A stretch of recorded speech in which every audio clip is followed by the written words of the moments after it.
বিসমিল্লাহির রহমানির রহিম। শুরু করছি দয়াময় মেহেরবান আল্লাহর নামে। আলহামদুলিল্লাহ, সমস্ত প্রশংসা সেই মহান রব্বুল আলামিনের জন্য। প্রিয় উপস্থিতি ও প্রিয় ভাই ও বোনেরা, প্রিয় দর্শক বিন্দু, আজকে আপনাদের জন্য কিছু মূল্যবান আলোচনা নিয়ে আসলাম। ইসলামিক আলোচনা। আমরা যে ইসলাম দেখতেছি সেটা প্রকৃত ইসলাম নয়। প্রকৃত ইসলাম এবং মানুষের মধ্য থেকে ঈমান ও আদর্শ হারিয়ে গেছে। যদিও কোনোদিন এটা ভার মনে হয়, তবুও সেই প্রকৃত ইসলাম ফিরিয়ে নিয়ে আসা এই জনসাধারণের দায়িত্ব। তাহলে শুনেন, সমস্ত পৃথিবীর মানুষ তাদের জীবন চলার পথে আল্লাহ যেটাকে ন্যায় বলেছেন, সমগ্র পৃথিবীর মানুষ তাদের জীবন চলার পথে আল্লাহ যেটাকে ন্যায় বলেছেন সেটাকে ন্যায় বলে মান্য করবে। আল্লাহ যে কাজ নিষিদ্ধ করেছেন সেটা করবে না। এমন একটি জাগতিক ব্যবস্থাপনা দর্শন, আত্মিক ব্যবস্থার নামই হচ্ছে তাওহীদ, আল্লাহর সার্বভৌমত্ব। সামগ্রিক জীবনে আল্লাহর দেয়া দিক নির্দেশনী সঠিক এবং আমরা সেটাই মান্য করব, এমন সিদ্ধান্ত পৌঁছানো হচ্ছে হেদায়েত প্রাপ্ত হওয়া। এই মূলনীতির উপরে ভিত্তি করা একটি জীবন ব্যবস্থা আল্লাহ রাসূল সাল্লাল্লাহু আলাইহি ওয়াসাল্লামকে দান করেছিলেন। সমগ্র মানব জাতির জীবনধারা পাল্টে দেওয়ার এই বিশাল দায়িত্ব একা পালন করা প্রশ্নই আসে না। তাই শুরুতেই তিনি মানুষের মধ্যে তাওহীদের আহ্বান প্রচার করা আরম্ভ করলেন। মক্কার সাফা পাহাড়ে চূড়ায় উঠে তিনি মানব জাতিকে আহ্বান করলেন, হে মানব জাতি, তোমরা বলো আল্লাহ ছাড়া কোনো হুকুমদাতা নাই, তাহলে তোমরা সফল হবে। এই সাফল্য কেবল ইহকালের জন্য নয়, পরকালের জন্য। লক্ষণীয় যে তিনি এখানে সম্ভবত করলেন, হে মানব জাতি, তিনি এখানে সম্বোধন করলেন হে মানব জাতি বলে। সুতরাং এটি সুস্পষ্ট যে এই শেষ দিনের লক্ষ্য হচ্ছে পুরো মানব জাতিকে একটি জীবন ব্যবস্থার অধীনে নিয়ে আসা, একজন নেতার নেতৃত্বে তাদেরকে ঐক্যবদ্ধ করে একটি মহাজাতিতে পরিণত করা। এই লক্ষ্যের সামনে রাসূল সাল্লাল্লাহু আলাইহি ওয়াসাল্লাম মক্কার 13টি বছর কেবল তাওহীদের ডাক দিলেন।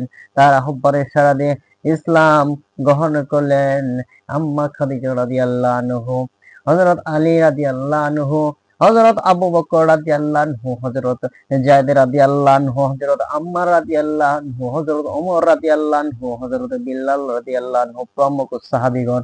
রাসূলুল্লাহ এবং তার সাহাবীগণ তাওহীদের ডাক দিতে গিয়ে 13টি বছর মক্কায় অবতীর্ণ নির্যাতন নিপীড়িত ভোগ করলেন।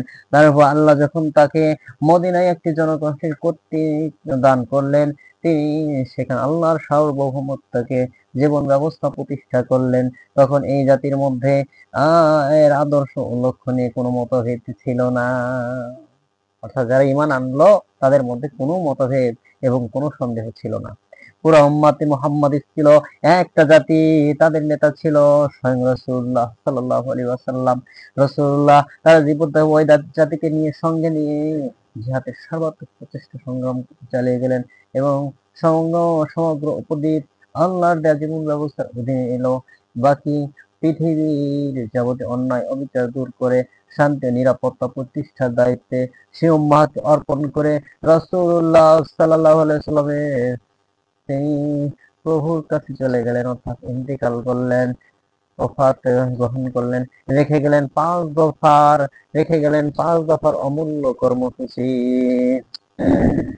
সেই কর্মসূচি কি মানব জাতি জানে? আমরা কি জানি? তাহলে কি সেটা? এই কর্মসূচি তিনি তার উম্মার উপর অর্পণ করার সময় বলেছেন, আল্লাহ আমাকে 5টি কাজের আদেশ দিয়েছে, আমি তোমাদের উপর সেই 5টি কাজের দায়িত্ব অর্পণ করেছি। সেগুলো হলো, 1 নাম্বার, ঐক্যবদ্ধ হও। নামাজ হলো ঐক্যের প্রতীক। আমরা নামাজে ঐক্যবদ্ধ থাকি কিনা বলেন? দ্বিতীয় হলো নেতার আদেশ মান্য করা, নেতার আদেশ শোনো। অর্থাৎ নামাজের মধ্যে ইমাম যদি বলে আল্লাহু আকবার, রুকুতে যায়, সিজদাতে যায়, তখন আমরা তার কমেন্টগুলি কতভাবে সুন্দরভাবে 1 সেকেন্ড অমান্য করি না। তাহলে বাস্তব জীবনে এমন একজন নেতা দরকার, যে গণতন্ত্রে নয় প্রবন্ধে, যাকে যে তাওহীদের ডাক আমাদের এই মানুষদেরকে এই অন্ধকার থেকে ফিরিয়ে নিয়ে আসার আহ্বান করবেন। 3 নাম্বার হলো নেতার ওই আদেশ পালন করা। নেতা যদি কোনো আদেশ, আজকে নেতার কোনো আদেশ থাকলে সেটা হলো দুনিয়ার জন্য, নিজের স্বার্থের জন্য। 4 নাম্বার হলো হিজরত করা। 5 নাম্বার হলো দিন হককে পৃথিবীর প্রতিষ্ঠা করা। এই দিন হক, এই দিন হক সত্য দিনকে পৃথিবীতে প্রতিষ্ঠার জন্য আল্লাহর রাস্তায় জিহাদ করো। এটা হলো রসুলের এই 5 দফা কর্মসূচি। সে নিশ্চয় সে নিশ্চয়তার এবং যে সে নিশ্চয়তার গলা মানে খুলে ফেললো, যদি না সে আবার ফিরে আসে, তওবা করে এবং যে ব্যক্তি অজ্ঞতার যুগে কিছুর দিকে আহ্বান করে, যে নিজেকে মুসলিম করে বিশ্বাস করলো, নামাজ পড়লেও রোজা করলেও নিশ্চয়ই সে জাহান্নামের জ্বালানি কাতর হবে। শুধু এবাদত ইমান ইসলামের ভিত্তি হলো 5টি। কালেমা, নামাজ, রোজা, হজ, জাকাত, আমরা সবাই জানি। তার নামাজ আছে, তার রোজা আছে, তার হজ করে, দান খয়রাত করে। কিন্তু 1 নাম্বারটা নেই, 1 নাম্বারটা নাই, 1 নাম্বারটা নাই। আমরা আল্লাহকে বিশ্বাস করি, কিন্তু কিন্তু সেই রব্বুল আলামিন তার হুকুম দিয়েছেন, তিনি বিধান দিয়েছেন, তিনি কিছু নিষেধাজ্ঞা দিয়েছেন, আমরা তার নিষেধ মানি না। আমরা জীবন ব্যবস্থা আমরা কতটুকুভাবে এই মানব আল্লাহ বলেছেন তিনি হারাম, শিরক তসবিহ করা হারাম, শিরক অর্থাৎ তোমরা মূর্তি পূজা করো, মূর্তি পূজা করো আর জীবন্ত মানুষের পূজা করো, জীবন্ত মানুষের পূজা করো, দুটোই হারাম। ইসলাম হলো সার্বজনীন, আর সার্বজনীন হতে পারে না। 5 বছর 10 বছর ধরে বছর পর তারপর এটা শেষ হলো, হালকা হালকা জমা করা হবে। আর যদি শান্তি না হতো, কথা হতো, হাতে রাখতে হতো, সেটা কখনো বিচ্ছিন্ন হতো না, লা ইলাহা ইল্লাল্লাহ। বলো লা ইলাহা ইল্লাল্লাহ মুহাম্মাদুর রাসূলুল্লাহ। এই আল্লাহর হুকুম ছাড়া কারো হুকুম চাই না, বিধান চাই না, এই মানব বিধান চাই না। হযরত মুহাম্মদ মুস্তাফা সাল্লাল্লাহু আলাইহি ওয়াসাল্লাম আল্লাহর প্রেরিত পথ প্রদর্শক, আমাদের জন্য পথ প্রদর্শক। তিনি বলেছেন অতএব তার আদর্শ আমরা গ্রহণ করব। এই কথা আমি আপনাদের বলে গেলাম। প্রিয় ভাই বোনেরা আমার, আমার কথা ভালো লাগলে যদি সুন্দর হয় জাহান পরবর্তী হবে পাবেন আপনারা, আশা করি আপনারা এই সুন্দর এই সুন্দর নোটিফিকেশন আপনারা লাইক এবং শেয়ার দিয়ে এবং দয়া করে সাবস্ক্রাইব করে আমাদের পাশে ভালো হবে।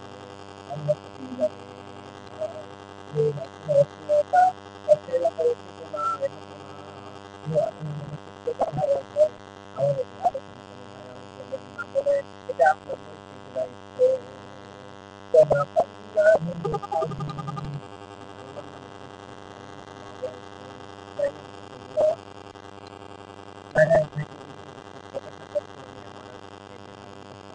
কিন্তু